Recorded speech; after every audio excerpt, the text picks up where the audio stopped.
बार बार मैं आपसे इसलिए कहता हूँ कि चैनल को सब्सक्राइब करने के लिए कि भाई चैनल को सब्सक्राइब करने पर और लाइक करने पर ऐसा लगता है कि चलो जो मैं मेहनत कर रहा हूँ तो उसका कुछ फल मुझे मिल रहा है। बेसिकली आप अच्छी तरह से जानते हो कि एक पूरे चैप्टर को पूरा हिंदी में उसको ट्रांसलेट करना और फिर उसको जो है फिर वीडियो बनाना और उसको फिर प्रोसेसिंग करना कितना अधिक मेहनत का काम है। तो इसलिए इसके बदले में मैं चाहता हूँ कि जो आपका ये जो चैनल है कि just Dev classes for one for all, ये बहुत ही जल्दी ग्रो हो और ये एक ऐसा चैनल है जिसमें आपको हर तरह का वीडियो मिलता है। मैं फिर से बता रहा हूँ कि जिसमें आपको ग्रामर से रिलेटेड, लिटरेचर से रिलेटेड, राइटिंग सेक्शन से रिलेटेड, स्पोकन से रिलेटेड, सीबीएसई अपडेशन से रिलेटेड और motivational everything you will get. So one more time, just to subscribe this channel and I hope you will do it.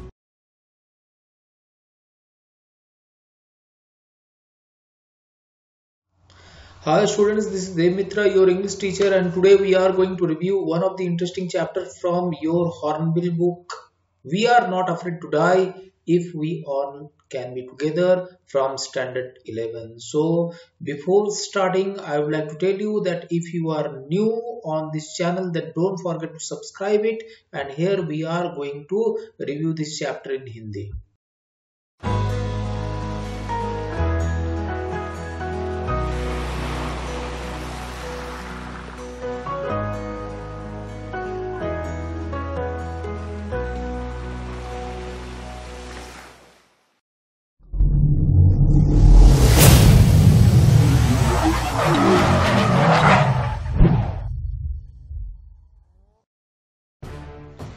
तो ये जो घटना है, ये घटना है जुलाई 1976 की, जब नैरेटर अपनी पत्नी मैरी, अपने बेटे जोनाथन और अपनी बेटी सुजैन के साथ इंग्लैंड पर प्लाईमाउथ पूरे वर्ल्ड का चक्कर लगाने के लिए निकल पड़े थे। उस समय उनका बेटा जो था वो महज 6 साल का था और बेटी की उम्र जो थी वो थी तकरीबन 7 इयर्स, यानी कि 7 साल। जो नैरेटर है यानी कि जो लेखक है वो खुद भी 37 इयर्स ओल्ड थे और एक बिजनेसमैन थे, पर उनका ये जो सपना जो था ये खोज यात्री का था, एक्सप्लोरर का था।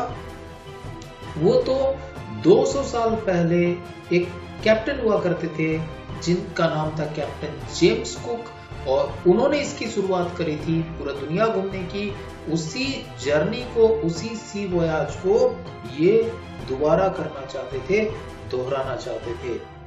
16 साल तक, 16 इयर्स तक वो अपनी समुद्री यात्रा करने के कौशल को इंग्लैंड के एक समुद्र में रेक्टिफाई करते रहे, सुधारते रहे, और नैरेटर ने अपनी सारी जमा पूंजी जो है ये लगा दिया एक बहुत बड़े नाव को बनाने में, जिस नाव का नाम रखा गया था वेव वॉकर। और ये नाव जो है ये कोई मामूली नाव नहीं था, ये 23 मीटर लॉन्ग यानी कि लेंथ में और 30 टन वेट यानी कि 30 टन वजन का था, जिसका निचला भाग जो था वो वुडन आर्च यानी कि लकड़ी के तख्तों से बना हुआ था।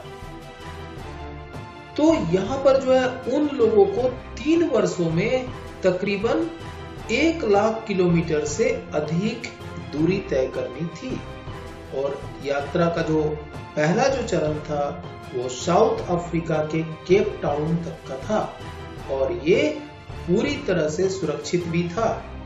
पूर्व की ओर जाने से पहले नैरेटर ने 2 अपने क्रू मेंबर, 2 असिस्टेंट जो नाविक होते हैं उनको साथ ले लिया। वो लोग थे अमेरिका के लैरी वीजल और स्विस के हर्ब सिगलर। नैरेटर दरअसल इस बात को अच्छी तरह से जानते थे कि साउथ में जब चले जाएंगे वो दक्षिण में इंडियन ओशन, तो वहां का जो वेदर होगा वो बहुत ज्यादा तूफानी होगा और बहुत अधिक डेंजरस होगा।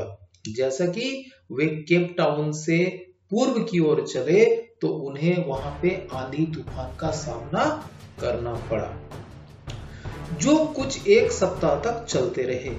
आंधी से उतना अधिक उनको डर नहीं लगा जितना कि ऊंची ऊंची लहरों से, यानी कि वेव से। तकरीबन 25 दिसंबर को उनका नाव वेव वॉकर जो है वो केप टाउन से 3500 किलोमीटर की दूरी पर था। तभी क्या होता है कि मौसम खराब हो जाता है। खराब मौसम होने के बावजूद भी पूरे फैमिली ने क्रिसमस सेलिब्रेट किया।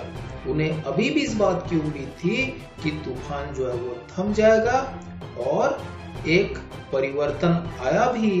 पर हुआ क्या कि जिस कंडीशन का उनको उम्मीद था कि तूफान रुक जाएगा, लेकिन कंडीशन और अधिक बैड टू वर्स्ट हो गया।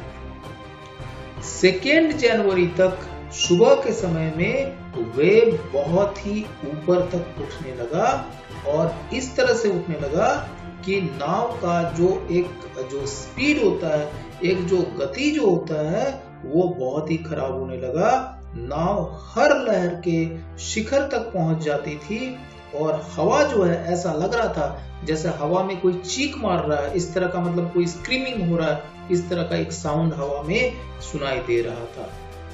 वेव वॉकर का जो एक वेलोसिटी था, एक जो स्पीड था, उसको कम करने के लिए जो मैस्ट होता है, यानी मस्तूल, जहाज के ऊपर का, नाव के ऊपर का जो कपड़ा होता है, उस कपड़े को जो है वो नीचे गिरा दिया गया, और एक वेटेड यानी कि वजनदार एक फंदा बनाया गया जो नाव के पिछले भाग में लगा दिया गया।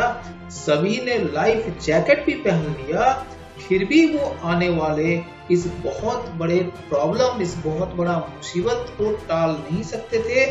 और सब लोग वेट करने लगे कि अब तो मुसीबत में फंसी गए हैं, तो ओखली में सिर दे दिया तो भैया मुसल से क्या डर।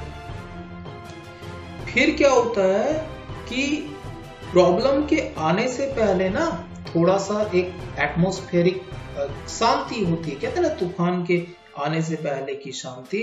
और अचानक से जैसे हवा जो है वो रुक गया, और आसमान एकदम से काला हो गया, और एकदम से एक गरज की आवाज सुनाई दी, जैसे कोई दहाड़, और ऐसा लगा कि कोई बादल जैसा चीज, कोई विशालकाय बादल जैसा चीज जो है वो जहाज को टक्कर मार दिया।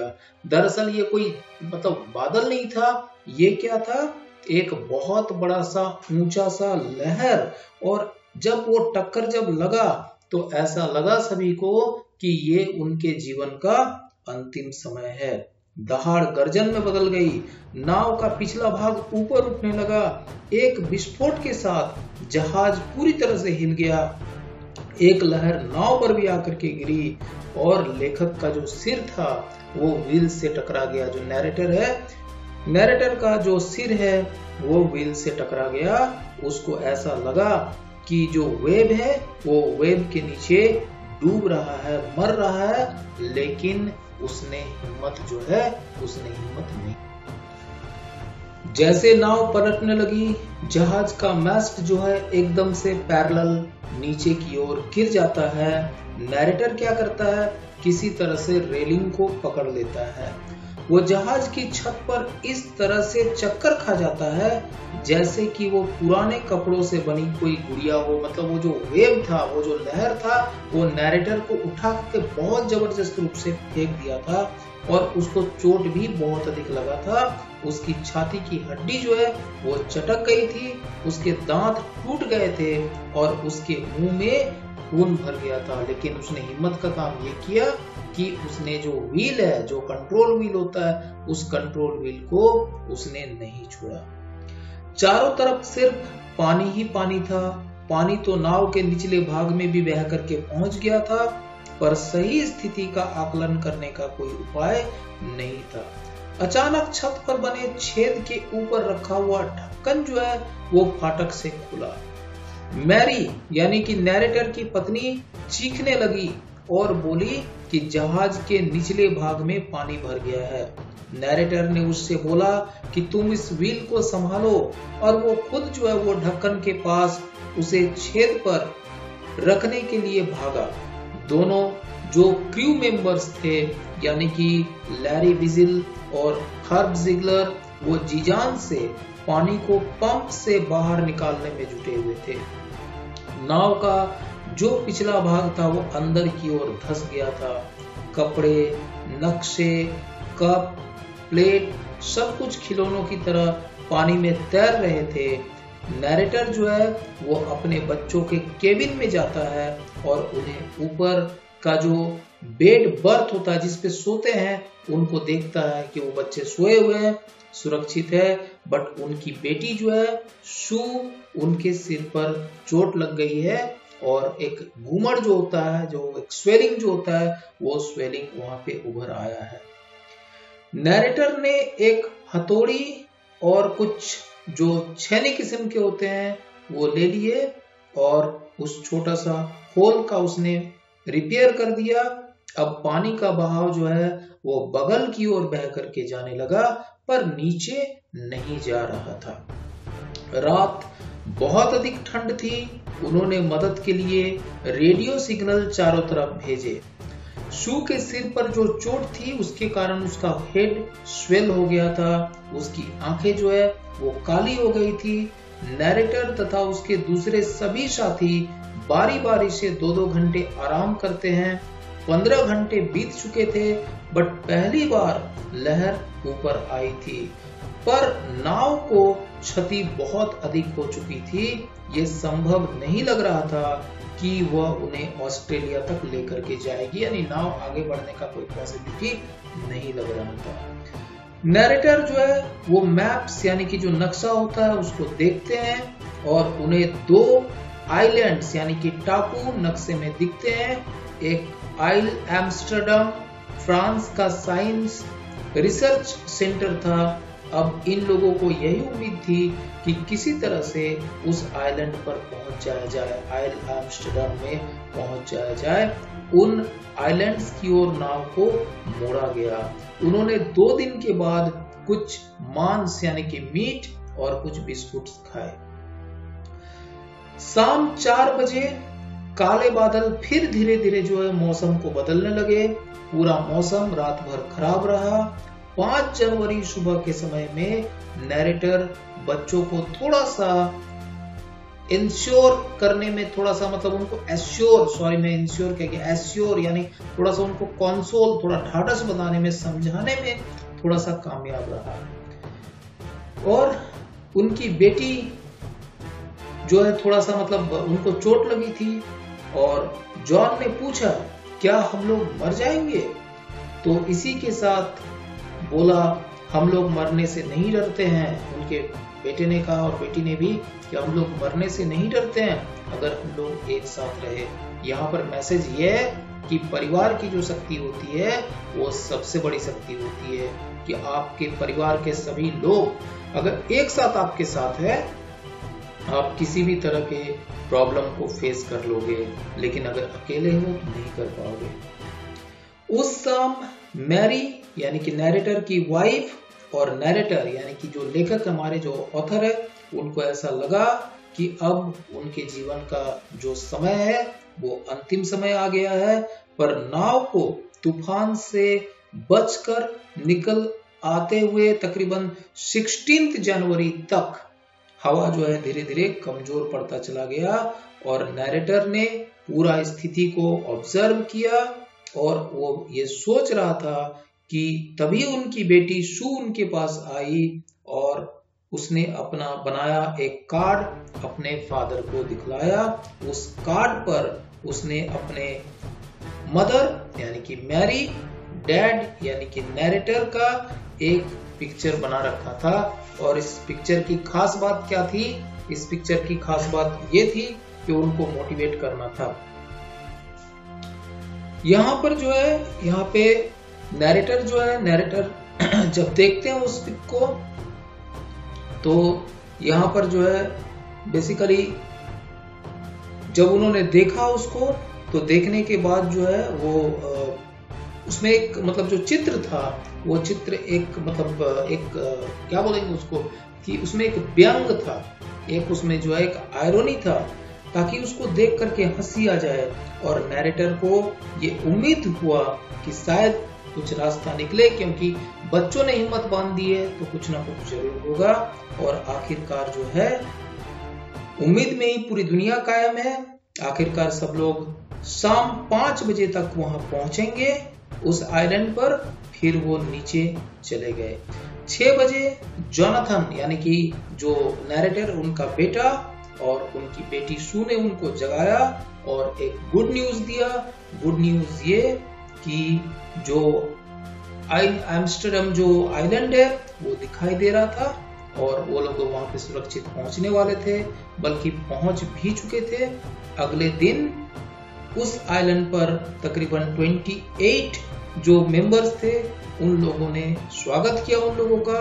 नैरेटर ने अपने दोनों जो असिस्टेंट है लैरी विजिल और एक जो है आपका ये लैरी विजिल और एक जो है जिगलर, दोनों का उन्होंने थैंक्स किया, मतलब उनको जो है धन्यवाद दिया। और अपने छोटे बच्चों को भी उन्होंने कहा कि तुम्हारे कारण जो है मुझ में हिम्मत रही। तो ओवरऑल यहाँ पर ये जो समरी है, ये समरी के जरिए हम लोगों को ये पता चलता है कि कोई भी अगर अपने फैमिली के साथ होता है, पूरी फैमिली एक साथ होती है, तो हम किसी भी चीज को टक्कर दे सकते हैं, मौत को भी टक्कर दे सकते हैं, बस हम अगर एक साथ हो। तो क्लास 11 ये we are not afraid to die का समरी है। मैं उम्मीद करता हूँ कि इससे आपको कुछ ना कुछ हेल्प जरूर मिलेगा। देखते रहिए Dev classes. Thank you very much.